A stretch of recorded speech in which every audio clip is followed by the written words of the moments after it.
And sometimes I think we try to think so positive that we forget that the negative stuff is It's possible. Yeah. It's like, it's okay for you to be like, ooh, what if this doesn't go right? And people are like, oh my God, just think positive. Like, don't even think like that. It's like, no, you should think like that. But you don't let those thoughts discourage you from doing it if it makes sense. You know what I mean? Still might not get it right. But and you still might not get it right. Yeah.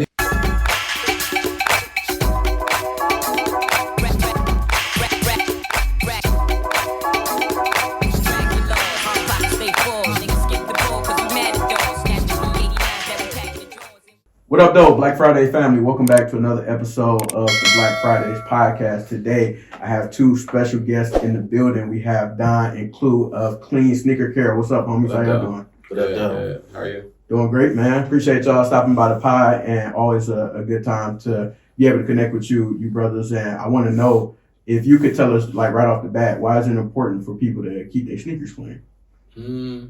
You'll have a different reason.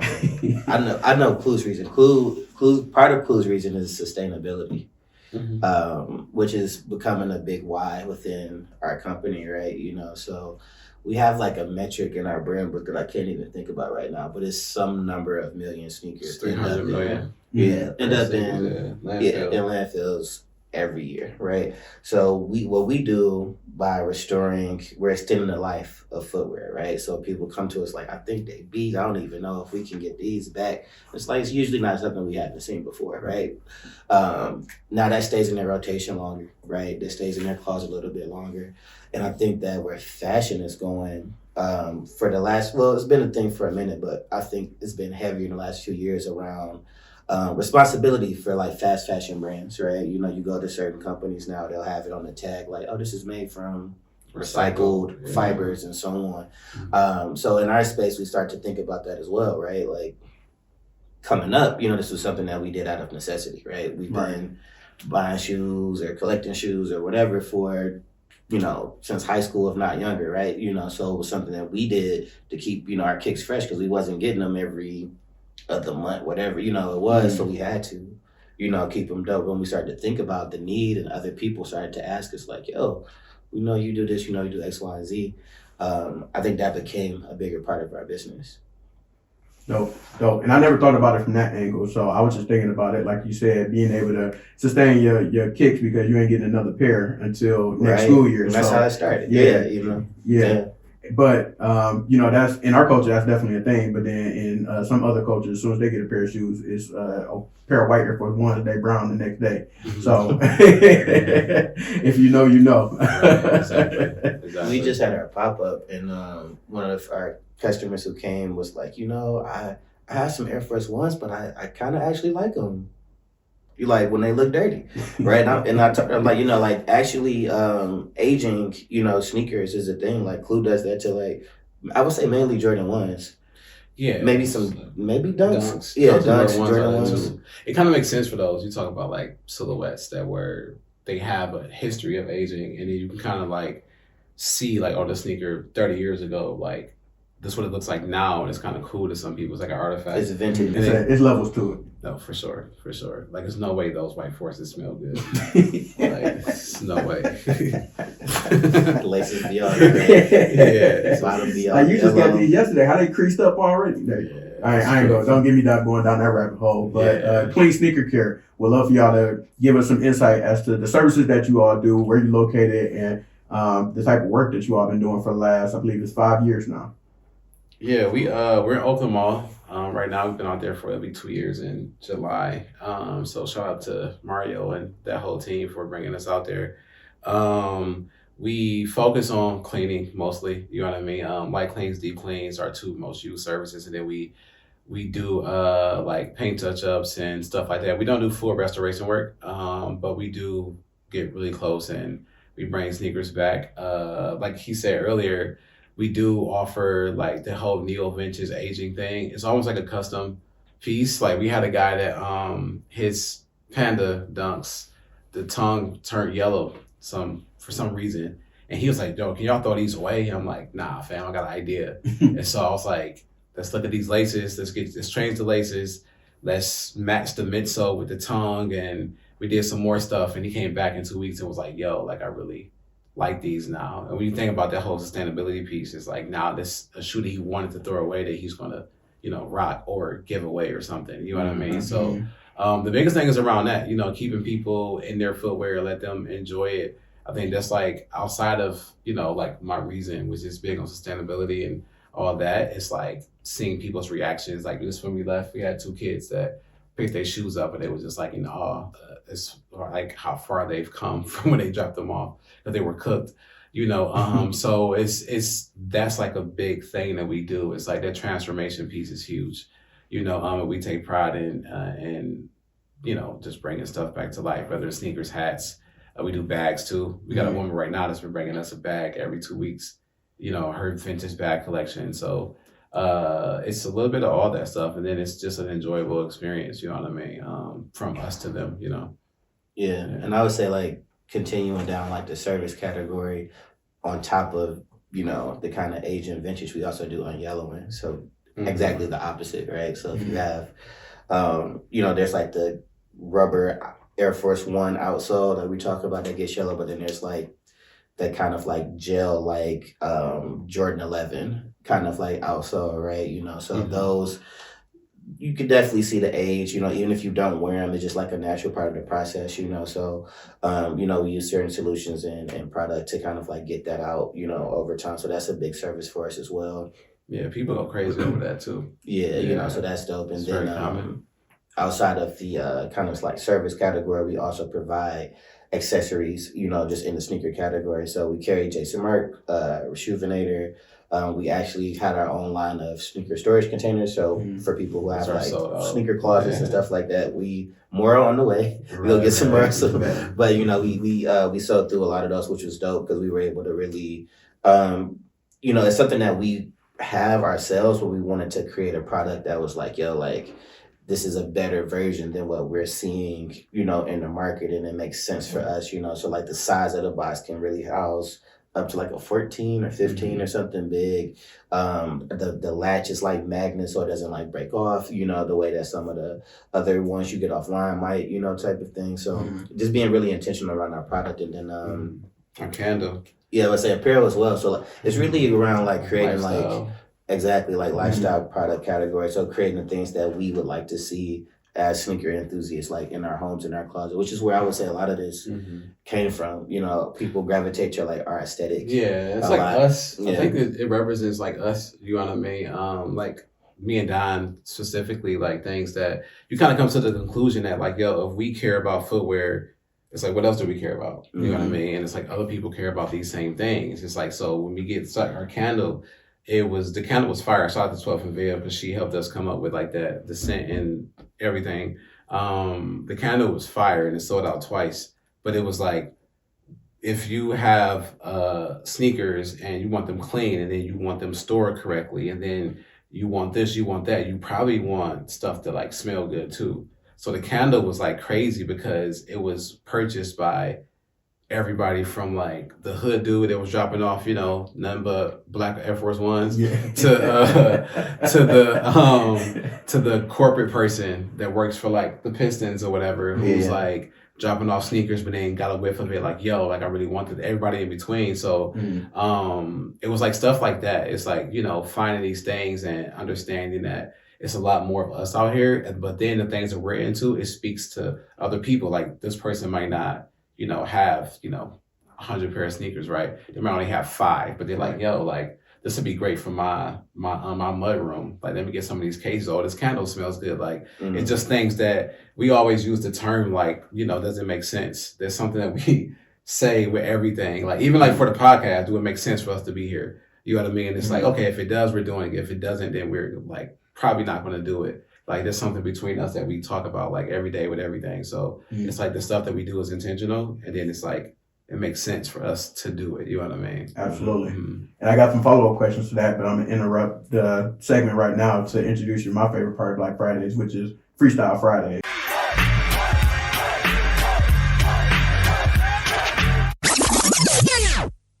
So you about to rap? No, you about to rap. I can do the beat. Yeah, you go rap, bro. Nah, you don't have to rap. It's just random assortment questions from light skinned rappers right now. I feel like Cool would actually go off if he had to freestyle like on site. I feel like he actually could. I got bars in my phone though, right? Just random freestyle just in my phone. I've been waiting for I do. Just random. I don't know if I'm ever going to let them out. Just got a whole mixtape ready to go. Like every black man got a 16 in there. I can't confirm or deny how true that is. He got bars in this. She knows. She heard him. That's why I said that. Just a random assortment question about both of y'all, so you should be able to answer each one. And I just ask that you answer all of them and answer honestly. Yeah. All right. So first and foremost, because we'll talk about this a little bit later, but do you have a favorite brand that you just absolutely love, you absolutely stand by? Yeah, Fear of God. Mm-hmm. Like mainline and like essentials. So is it an explanation supposed to come with it? Well, not yet. I mean, you're going down that road, so you might as well keep rolling. Oh no, it's just like I think Jerry is the first designer. I like a lot of brands too. You know what I mean? But it's the first one that I fully understand like why and the intention and the morals behind the brand. You know what I mean? It's all like aligned with things that I agree with. You know what I mean? From shapes to the name of the brand, what it stands for, and the pieces that are produced, level of quality, the tiers of it. You know, mainline. You know, the entry level. You got athletics now and all that stuff. Like I just like what it represents and like I said, the aesthetic and how things just feel when you're wearing it. And like the why behind it is really dope to me too. But things that I can just like fully enjoy and just not have to think too hard about. That's one of my. I think right now it's like my favorite. It's been like that for a while. That's dope. Yeah, that's a good one. Yeah. For me, it would be I'm a Meunier, like James Whitner's brand, Social Status, his whole umbrella of companies under like the Whitaker Group is super dope to me. I think their collaborations are fire, but I'm really into their storytelling from a marketing standpoint, just the way my mind works. Too is like he's a dope guy. Exactly. I think like for me, storytelling was important because that's what got me into footwear. Like they look dope, you saw people want it, but I got really deep into like the history of Jordans and things like that through it used to be this website called The History of Flight, and it was like all the Jordans. It took you through like their design inspiration, and I was like, this is so dope, right? You know, and that was something that resonated with me when I started to like really, really get into shoes. So when I look at like their collaborations and their product that they put out, it could just be dope. It could just be like, hey, this is the next dope shoe in my line or next dope collaboration in my line, but he's using it to tell stories about his upbringing and how, you know, where he's from and how things have not necessarily changed so much. So things like, you know, his free lunch drop, you know, things like Earnest, you know, which talks about how, you know, Black culture is really culture vultured and, you know, sold back to us and so on in so many ways. Again, could have just showed a dope sneaker, right? But chose to use, I have all these eyes on my platform right now. Let me say something with it, right? You know, and then you also see the community work that the brand does too. It's like, yeah, they're popping up with really dope stores across the country, but almost attached to almost every one of those is a, I don't know if they're nonprofits, but they're all around like, hey, we're having panel discussions for entrepreneurs in the community. We're working with youth in the community who are looking up at us, right, in some way. And those things are important. You know, I think those are super dope. And those resonate with me because that's how I would like our brand. That's how our brand does move, right? You know, so that's super dope to me. So that's definitely my top favorite brand right now. Dope. Yeah. Dope. And you get one sneaker to wear for the rest of your life. You can wear any type of colorways that you want, however you want to, but it can only be one style. What style would you select? Varsity Red, Jordan 6, the 2010 joints. I could wear those every day forever. Okay. I can't wear mine because they're so old. You know, you know, it is hard that last pair.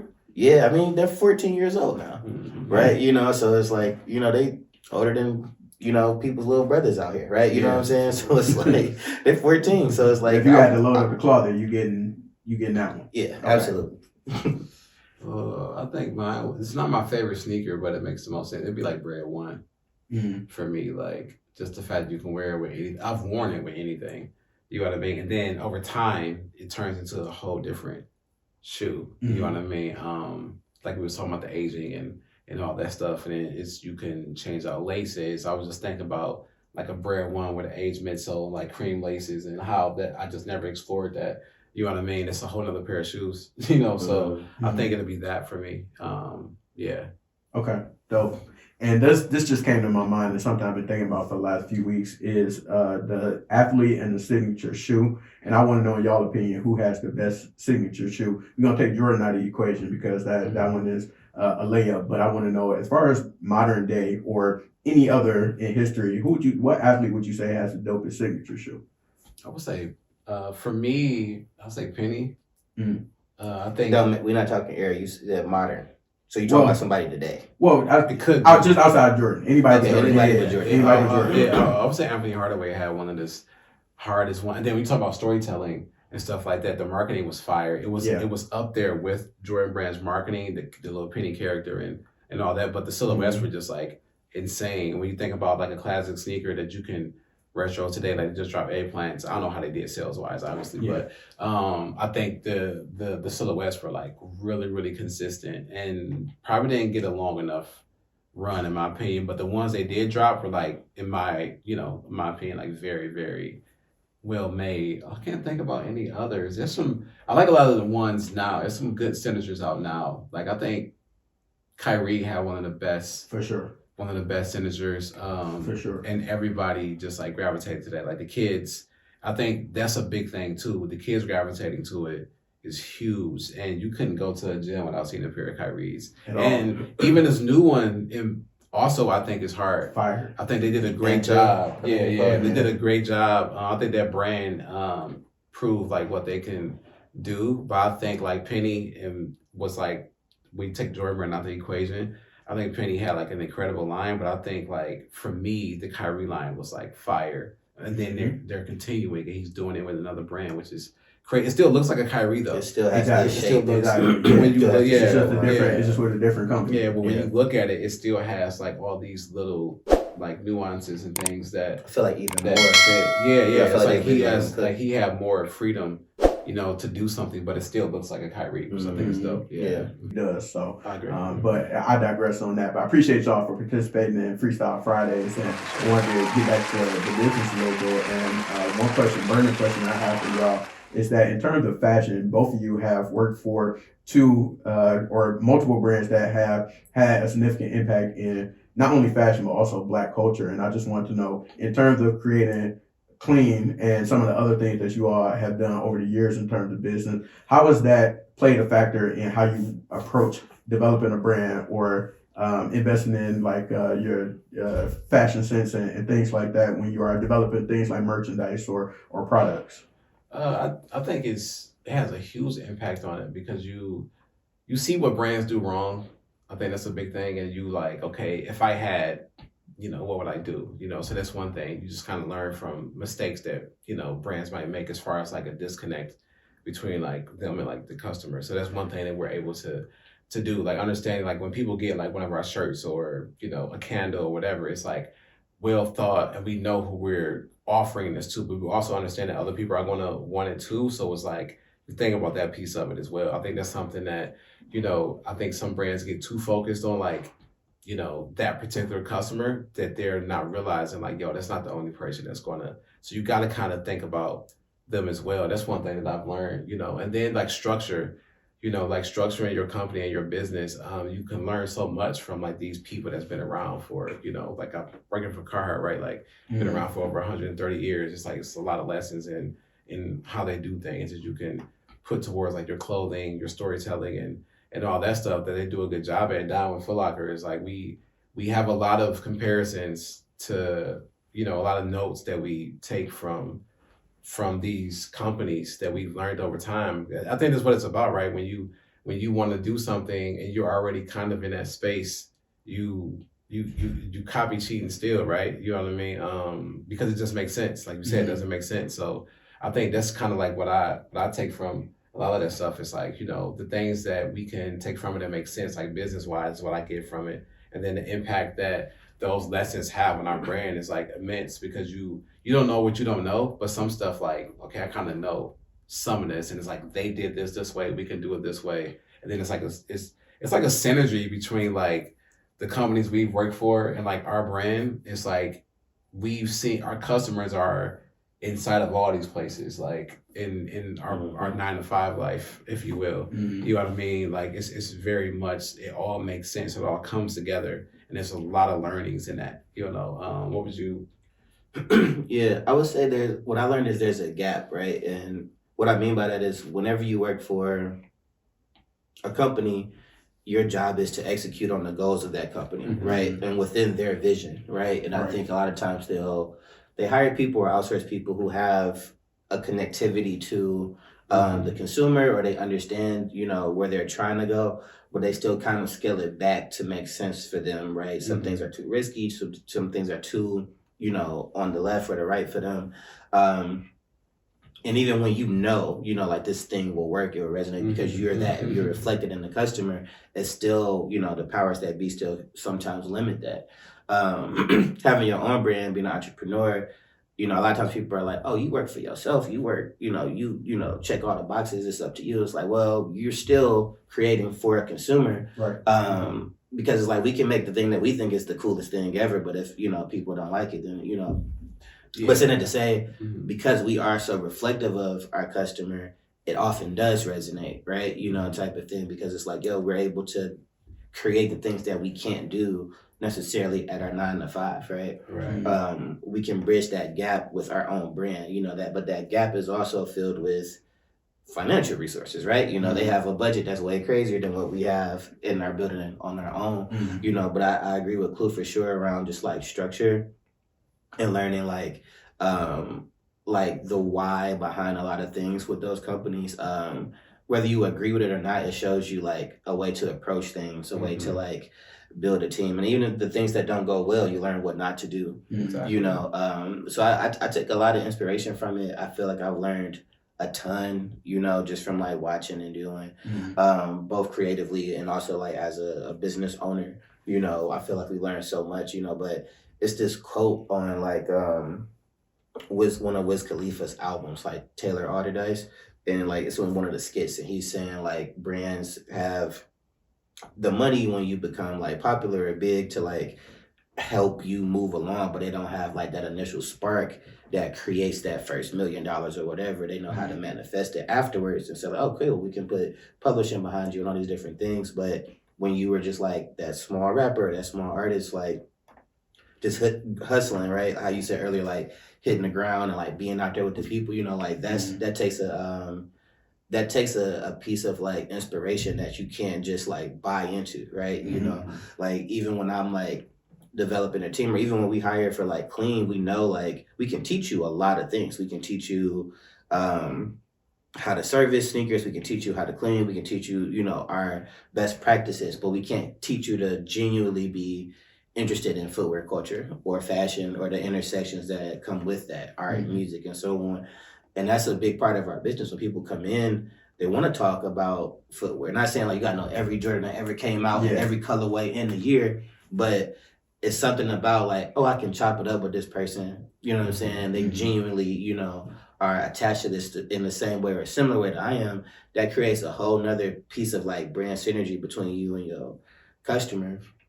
And I say too, you're able to kind of like, a lot of brands are going to go along with trend, right? And as you know, if you always chasing the trend, you'll never be ahead of it, right? You go always be playing catch up.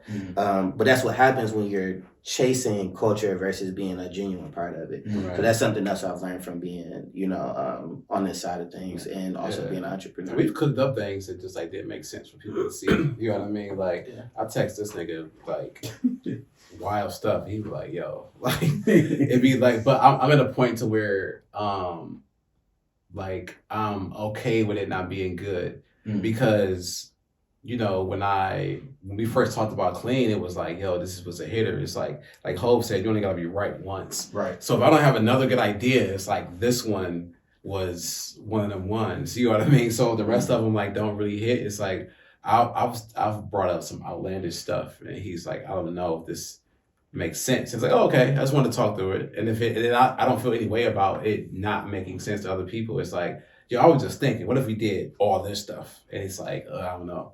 And then it's like, oh, okay, cool. And then it don't stop me from wanting and actually pursuing things and all that stuff or whatever. But everything just don't hit. But, and that's the thing when you mentioned like, when you have your own company, you can do. And it's like, that's also not true. And that's what you were saying. Like, just because you have your own company doesn't mean you can just do all this stuff. Right. You still have to work inside of a framework or in some type of, you don't want to be in a box, but you still got to do something that makes sense. Yeah, you can take those risks because it's your call, exactly. But there's still an effect of those risks. So it's like we blow a bag on a new shirt we want to make, and it's not. You don't move. Right. It's like, we made what we wanted to make. Yeah, right? Exactly. Which is something that people like. I study Stoicism, right? And then one of the things they talk about is like, you got to post-mortem when it's like, oh, this person died. Let's figure out like, what happened. And it's like, starting to think through like a pre-mortem where it's like, what happens before we do this? And thinking about all the negative stuff, all the possible positive stuff, and then what do you have control of? And then from there, it's like, oh, okay, well, this could go really wrong. You know what I mean? And if it does, what happens to you? What happens to your brand? And then it's like, okay, this can go really right. You know what? This makes sense. Or it's like, nah, that's not even worth the risk. You know what I mean? If we make this t-shirt, is it really going to like do something? This is a wild idea. You know what I mean? Yeah. And sometimes I think we try to think so positive that we forget that the negative stuff is possible. Yeah. It's like, it's okay for you to be like, ooh, what if this doesn't go right? And people are like, oh my God, just think positive. Like, don't even think like that. It's like, no, you should think like that. But you don't let those thoughts discourage you from doing it if it makes sense. You know what I mean? You still might not get it right. But you still might not get it right. Yeah. And that's the thing, the possibility. I think about everything like that. Like my wife and her brand Fire. You know what I mean? She didn't have an unsuccessful drop. But she had these expectations for one of the drops, and I'm like, she's like, yo, it's gonna do this and do that. And I was like, what if it doesn't? Like, are you gonna stop creating? Like, what's gonna happen? And at first that question was received like in a negative context. So I was like, I'm not trying to discourage you. I'm just trying to get you to understand that everything is not gonna hit. You can have like 20 hitters. Mm-hmm. You can have and then at one hit you in the face, and it's like, oh, why didn't people like my stuff? And it's like, no, it's just it happens. Yeah, it doesn't mean you need to quit. Right, just got to keep going. So I look at things from that perspective too, especially when it comes to us, because we have to be a little bit more strategic than like we don't have a Nike budget with stuff. You know what I mean? Right. Like we got a Clue and Down budget sometimes. You know what I mean? And we got to be strategic about these dollars. You know what I mean? Yeah. So yeah. And what would you say, I'm interested in speaking about that strategy and being intentional about what you do. How do you balance being able to work the 9 to 5 and then also manage clean as well? Because clean is not a hustle. Like this is an actual brand. I can tell y'all putting intentionality behind it. I've been following y'all for some time. So like when y'all doing wins and all those things, everything that y'all do, I can tell it has intentionality. And that's not just some fly by night stuff. Like you just doing it and popping up with shirts and sneaker products and things like that. So how do you manage your time? How do you create that balance for what it is that you're doing today and then managing your own business at when you're not on the clock? You want to go, right? So first, thank you for those words. For sure. Yeah. I don't fucking know. I can start off, but what I'll say is like I know, but it's like it's. I learned. Let me say this real quick. I learned a lot from him because he's a very like organized, like focused person. Like something I see with Don is like he knows how to be like hyper focused when he needs to be. You know what I mean? So developing the habits of like legit doing the simplest thing, like starting your day with like a list of stuff that you have to do and all those things. I think it's like that part. But then like working the 9 to 5 around it is you have to be like really creative about your time, because like our 9 to 5s are both like not consistent. You know what I mean? It's not like I can be a clean, like every Monday and Tuesday I'm here. It's like, no, it changes. So a lot of it for me comes with like, being as organized as I can and simply maximizing the time that I actually have.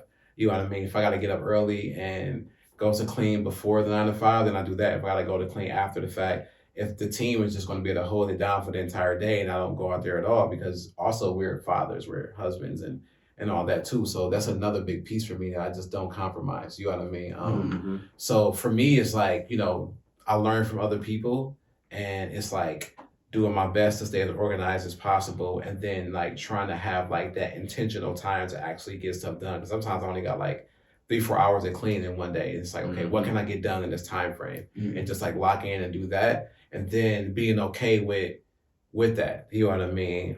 So I know for me, that's what it is. Yeah, I think, a big thing that Clue said is like being intentional with your time is major. And I think that our lives 5 years ago, right, are different than our lives today. So to say like, oh, I do the same thing, I have the same routine. Same thing we've been talking about lately all the time. Yeah, and that's what I was going to say. Like, something we talk about, it's like you hear this or you see on social, like, oh, we all got the same 24. It's like, well, we don't. We all have 24, hopefully. But also, your life and your responsibilities are different than mine, than Clues, and so on, right? Which, not to use it as an excuse, but it's like, you are probably the only person who knows your schedule, your energy level, how much time you got, where your mental is, to where you can actually dedicate time to the things. So I think that point about being intentional is really important, because it's okay to like take breaks. I think we all been around through like the no sleep, era, like, I'm up grinding all night, like, type of thing. You dehydrated too. And it's like, right, because like rest is just as important, especially with things that are creative, right? Because like you can't just pull those things out of anywhere. You have to like experience life and actually be out enjoying things and seeing things so that can come through your work, right? So it's easy to say like, oh, I just do this. This is my schedule. I do this from when I wake up. I do that. And cool, I think having that structure is great. But when something pops up and you have to deviate, everything is going to crumble, because you're like, oh, my whole day is thrown off because this one thing happened, right? And where it's just being like, yo, okay, that was an inconvenience. That threw me off. Now, okay, how do I reset? How do I get back to it, right? So like what Clue was saying around lists, I start every day with a to-do list. And sometimes I'm like, shit, I'm not about to get any of this done. But I'm like, you know what? Let me try to at least knock out one thing, right? You know what I'm saying? Let me knock out one thing, because I know I got this much time, right? That's where the discipline come in at that, like to make to see the mountain and then be looking like, how am I going to make a step? But then like, let me just like try, because at the end of the day, you kind of like have to, you know what I mean? In a lot of cases. And what we do is like, no one's making us like do anything. You know what I mean? Like nobody made me come to the shop today. Like nobody like made me come here today. Like, Don doesn't call me saying, Clue, like I'm in Chicago. Are you going in today? Like it doesn't happen. It's just like, are you gonna get up and do it? And I feel like Don is a very disciplined person too. It's something that you see. It's like, I'm gonna do it no matter what. And that's something I try to teach my kids too. It's like, because you're tired, you committed to play soccer on Sundays. So it's like, wake up, bro. Like, we got to go get to it. I think that translates to like what we're talking about too. Is like, when you have your time, it's like the discipline takes over, when like you're not, because we're not going to be motivated every day and all that stuff, whatever. So I think a lot of it got to do with that. But I learned a lot of that stuff from watching him. Because it'd be days I'd be like, bro, I'm not doing this today. This nigga be in there going crazy. It's like, okay, let me like get to my piece of this. You know what I mean? Yeah, they say motivation is fleeting, but discipline, right? So it's something to remember. But you have to know your motivating factors too, right? You have to know and schedule your day differently. With certain things when you can. Like you said, like having kids. Being a present partner, on top of like showing up for work, like your day is like filled with so many things if you don't put nothing on there like for you, right? Type of thing. So adding in a business to that is like, yo, like this is a thing, but it is something like that you've committed to doing, right? And the success of it is directly proportional to what you put in, right? So it's like, yo, like, cool, like, I'm a remote, basically, employee of Clean, right? Like I'm not at the shop all the time. I go when I'm in the city. But as far as like our social media, graphics, marketing, materials and so on, that's heavily where I show up for the business. And it's still a small company, so we have to both do a lot of everything, But I'm like, okay, cool. Sometimes I don't feel like making, this week's graphic of the week or scheduling the email or whatever. But I'm just like, yo, the baby might be crying, my fiance might need me, type of thing. And I'm like, okay, cool. Let me knock those things out. You know what I'm saying? Let me put out the fires. Let me make sure everything is cool. And I'll come back to this. Right. You know what I'm saying? It might be later. I might be a little tired, but okay, cool. But I'll also feel better when I did it too. Yeah. Like, okay, I did that. It's ready for tomorrow. Yeah. That, and then, like you said, altering your schedule. Because, like, sometimes you don't compromise. Like tomorrow's like a family day for me, but it's like I still clean needs a lot of attention. So you just like bump your day up earlier. So instead of me going in later, it's like I need to go like really early to still do the thing. And then, like I said, I don't compromise like the wife and kids. So it's like then from there, I done got my work done, and then now I can spend that time doing that. And then the next day I go back to the 9 to 5 and everything kind of like works, you know what I mean? Mm-hmm. So it's a constant effort, but also understanding too that you're not gonna get this stuff right every single time as well. Yeah. And it's like I think the biggest challenge comes from like the times where you don't get it right. I was gonna say that too, and like communicating to those around you where you are with those tasks and like the difficulty or the time frame. Because I think like in your work when depending on your job, when people or a superior asks you to do something, a lot of people are just like, well, I got to do it when they said. But, something I've always told myself and my team to advocate for is like, say a realistic, deadline. Like, you need to by the end of the day, I can have it to you by tomorrow morning. Right. You know what I'm saying? Does that work? If not, let's talk through something else, right? Mm-hmm. But same thing, like you might need to show up, like you said, like not compromising the family, but you still might have that moment where you say like, hey, babe, I need to lock in. Mm-hmm. Real quick for an hour so I can knock this thing out. Mm-hmm. I know we supposed to go to X, Y, and Z. I'm on it, type of thing. But if you're just like internally taking all that pressure in and just trying to like please everything and everybody, including yourself, what they say, you can't pour from an empty cup type of thing. You just gonna keep burning yourself out. So you have to communicate those things. And taking breaks is super important too. Like it was this podcast where Jason Maiden was on, and he was talking about having like a positive relationship with procrastination, where it's like, you want to do the thing, but you're like, do I really want to do it right now? I kind of just want to like be on my phone or go on Instagram for 30 minutes, 40 minutes or whatever. Right.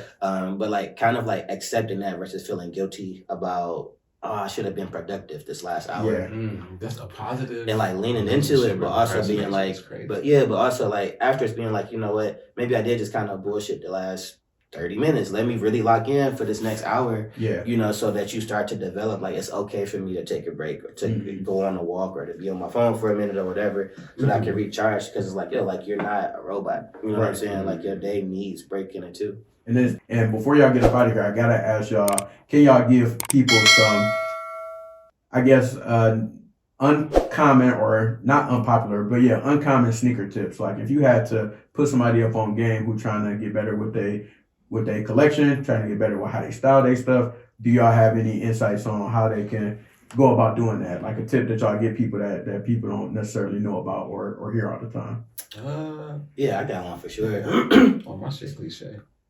Well, you've probably heard it, but like for me, it's like I really believe like your sock game is as important as your shoe game. Okay. And I think that like color blocking and contrast with like that little piece of color that you get between your pant leg and the part of your shoe that's exposed, it makes a difference with your fit, whether it's intentional, whether you're wearing like joggers or something high cropped, or whether you're wearing something baggy, like it makes a difference.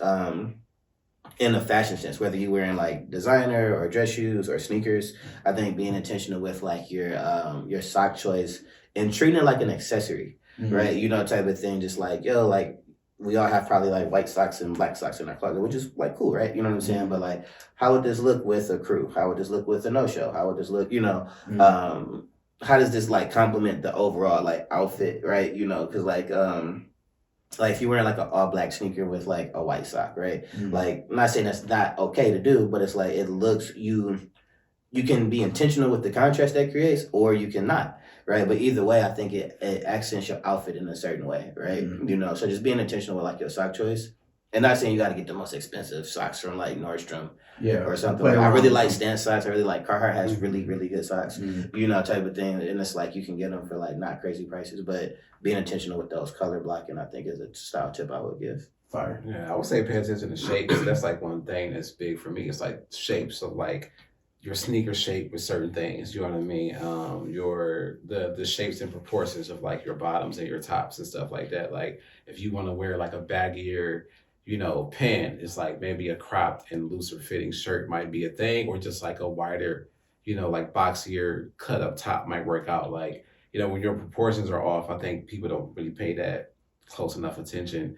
You know what I mean? That's something that I'm very, thank you. I'm very like, I'm becoming a cartoon character where it's like, I'll wear the same stuff. Like I got this crazy heavyweight Carhartt hoodie that I've been wanting for months and we just haven't gotten any. And the moment we unpacked one in my size, you haven't got another one since I bought it. And I wore it like 4 days in a row. And it was like, the shape was just perfect for everything that I wore that week. And when I was, I dressed from the bottom up when I was like putting my stuff together. It's like, yo, it's going to be black hoodie again today. But that one in particular, you know what I mean? So I think like shapes and proportions are like really important to me. Mm-hmm. Even like the way I don't like a lot of like say Jordans because I don't like the way they look when I look down. Mm-hmm. You know what I mean? Like I don't wear like 9s and 10s and I don't dislike the sneaker. But when I look down, I'm like, yo, this doesn't work out for me. Like I'm a big dunk fan, but I don't wear like SB dunks because they're so fat. You know what I mean? Pause. You don't like that? Nah. Okay. Yeah, I don't. I'm not crazy about. I got those buttercups. Yeah, I was trying to think of an example to prove you wrong because I feel like you got some. What? Like a certain dunk? Yeah, there's some SBs. No, I sold all my SBs. Only ones I got the Harpo girl was down. But yeah, I don't like the way they look when I look down. They because all dunks open up some, you know what I mean? But wide. Yeah, they just like pause that too. They just like they just get, they look too crazy looking down. You know what I mean? And I feel like I got slimmer ankles, which is why I also don't wear no-shows. You've never seen me in a no-show. Yeah, it's like stuff like that. So yeah, but anyway, I'm big on shapes and like proportions. So it's like my thing as I get older. Like I say, because I'm like a cartoon character now. Like I wear the same stuff over and over again if I really like it. That's why quality is important, because if I buy a t-shirt or whatever the case is, I'm gonna live in it. You know what I mean? Get my money's worth, especially if you buy like something semi-pricey. You know what I mean? I want to make sure that it's gonna be something I can carry across. Like if I wear it 2-3 days a week, then mean I'm washing it more too and all that stuff or whatever. So yeah, shapes and proportions is something I think like I would give that's not common. For sure. Yeah. And so here we are, current day with Clean Sneaker Care. You all have the storefront. You also have the website and a lot of great products and services that you offer to the folks. What's on the horizon? What do y'all see happening next that you can share with us? Yeah, like I would say, just the customer journey and experience is obviously something that we've been developing. You should just like bleep all that out, so it sounds like we're saying something crazy. Like you made a mistake. No, but we are going to develop a subscription service for our regular customers who drop off certain amount of quantities every month. So they'll be like kind of rewarded for that continued like loyalty. And then just on the consumer journey, developing like an app on the back end. So think something like a Domino's pizza tracker where you can see shoes have been dropped off, they're being serviced, prepared for pickup, and then with that comes some things we've explored as well around like pickup and delivery to make, kind of like ease of access a thing. So walking those things down, right, as we start to build our team, we have to make sure like we're not sacrificing like quality and things like that as we start to bring in new team members. So we've been kind of hyper focused on getting our new team just consistent, with our best practices. But those are like, I would say like the bigger things that we're exploring down the line. Okay. And where can people find you? Where can people find the shop? What's your handles, website, all that stuff? Oh, it's just what is it on Instagram at Clean Sneaker Care, cleansneakercare.com. If you need something, info at Clean Sneaker Care, Clue at Clean Sneaker Care, Don at Clean Sneaker Care. You know what I mean? I'm Clue313 on Instagram, so you can follow and don't DM me for cleans. I'm playing. Like you can hit us up for whatever you need, and then we got Stay Laced. You got an underscore as your name. Stay Laced _ Don. Oh, you thought I would know that after. Yeah. For sure. Well, both of you gentlemen are extremely busy, so I'm grateful for the time that you spent being able to pull up to the podcast. A lot of wisdom that y'all share here today, and I don't know about y'all will probably listen back to it once the episode is released. But I enjoyed listening to y'all talk about sneakers. So hopefully a sneaker podcast is somewhere in the works sometimes in the near future. Maybe if not a full-on podcast, some type of content where y'all have more of those type of conversations. Like I said, somebody who enjoys sneakers, love the art form, love the fashion of it all. I definitely enjoyed that. So I appreciate y'all brothers being here today, man. It means a lot. So thank you. Yeah, thanks for having us. Appreciate it. Yeah. Absolutely. And everybody watching, we're going to tap in with y'all soon. Peace.